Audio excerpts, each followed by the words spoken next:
বাইহাকিতে একটি হাদিস এসেছে যে আল্লাহ পাক রব্বুল আলামিন এই শাবে কাদার রাত্রে জিবরাইল ফারিস্তাকে হুকুম করে, ও জিবরাইল ফারিস্তা, তোমার দল নিয়ে অর্থাৎ অন্য ফারিস্তারাকে নিয়ে তুমি দুনিয়ার জমিনে চলে যাও, তুমি মাঠে চলে যাও, ময়দানে চলে যাও, সারা বিশ্বে তুমি ছড়িয়ে পড়ো।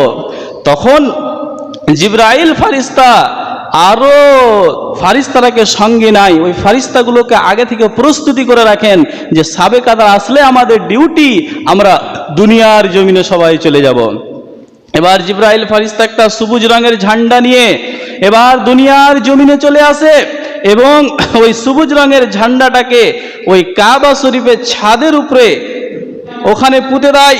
তারপরে সমস্ত ফারিস্তারাকে নিয়ে দুনিয়াতে এবার এখানে ওখানে আনাচে কানাচে এই গ্রামে ওই গ্রামে যেখানে সেখানে এবার ওই ফারিস্তারাকে নিয়ে ছড়িয়ে পড়ে। জিবরাইল ফারিস্তার 600 খানটা ডানা রয়েছে, 600 খানটা বাজু রয়েছে। ওই 600 খানটা বাজুর ভিতরে 2 খানটা ডানা, 2 খানটা বাজু এই শাবে কাদার রাত্রে কি করে বিছিয়ে দেয়। এই 2 খানটা ডানা কত বড়, মাশরিক এবং মাগরিব, পূর্ব এবং পশ্চিম যতটা দূরত্ব রয়েছে এতটা দূরত্ব পর্যন্ত জিবরাইল ফারিস্তার ওই ডানা তখন ওই শাবে কাদার রাত্রে বিছিয়ে দেয়। এটা অন্য কোনো দিন আর অন্য কোনো রাতে বিছানো হয় না। এবার ওই ফারিস্তারা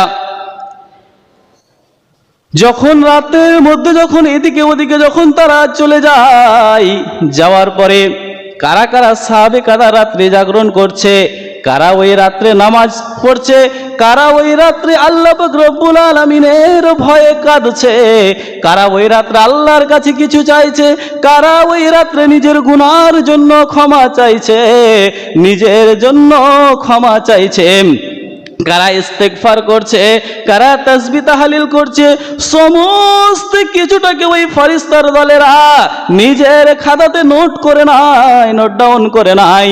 এবার যখন ফজরের আজানের টাইম যখন হয়ে যায়, মুয়াজ্জিন যখন আজান দিয়ে দেয়, তখন জিবরাইল ফেরেশতা বলে, ও ফেরেশতার দলেরা তোমরা চলে এসো, চলে এসো, চলে এসো।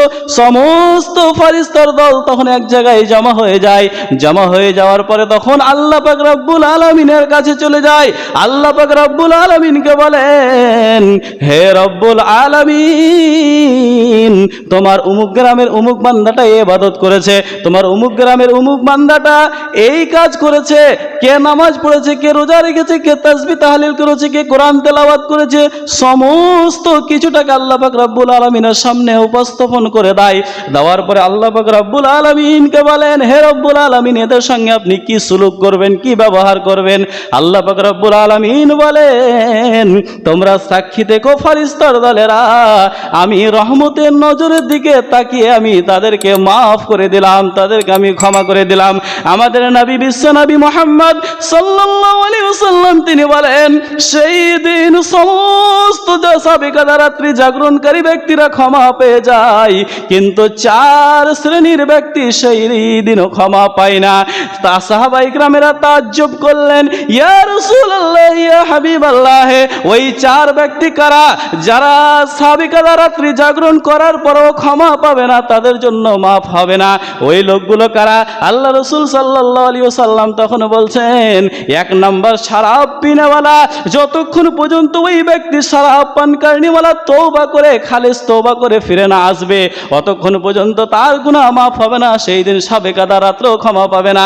নাম্বার 2, ওই ব্যক্তি যারা বাবা মায়ের সঙ্গে সৎ ব্যবহার নাই, বাবা মায়ের সঙ্গে সম্পর্ক সঠিক নাই, বাবা মায়ের নাফরমান ব্যক্তি, সেও শাবে কাদা রাত্রি থেকে ক্ষমা পাবে না। নাম্বার 3, ওই ব্যক্তিও ক্ষমা পাবে না যে আত্মীয়তার বন্ধনকে কেটে দেয়, রিশতার বন্ধনকে কেটে দেয়, ভাই ভাইয়ের সঙ্গে চলাফেরা নাই, চাচা ভাতিজার সঙ্গে চলাফেরা নাই, এই ধরনের কঠোর রিশতাগুলোকে, রক্তের সম্পর্ক রিশতাগুলোকে কেটে কেটে দেয়, রিস্তাগুলোকে ভঙ্গ করে দেয়, ওই ব্যক্তিও ক্ষমা পাবে না।